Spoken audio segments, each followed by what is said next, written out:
Ka Deputy Commissioner Jong Kariboy District ka kong RM Kurba menta kasi ka laipo trik unai lur kala pentip baka office kala dep ban ujo da ka jahar persya utrai parmau batri be an ha nagrabil hakaba arngut kilaklat hasen bat prangut kila mensau. Kani ka jing ujor ijahar kelawan hadien baka office kala yo jingtep halo ka jingthai bom bat kala pha yo magister ban lik toket halo ka tai ka jingthai bom bat hadien blayo ya ka kaipot kila ujo da ka jahar persya ya utrai bale be an ya ka jingti mau. Hadin mula iyo kubos pang tu ke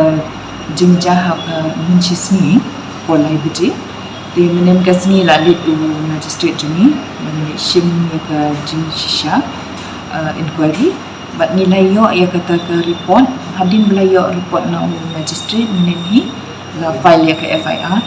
persya ikit ya tu beri ubah le ya ke ni ke mining illegal mining hantu bat kabala penong ban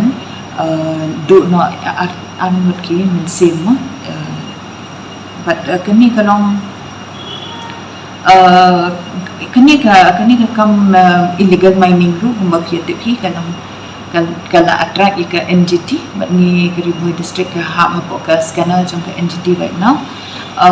but ni kepat iki pipe ba bo ki bale kini ka jet kam kadon kala dem timu bali finne illegal is late dekalenti kadon ka an ya kini ki quarry ki mining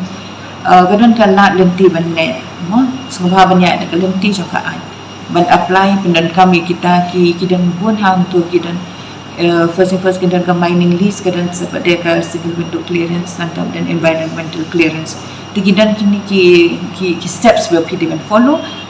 semua ban sim yaki kenapa ngilaru ban tek la kami ken kum kini kita jengja in the future.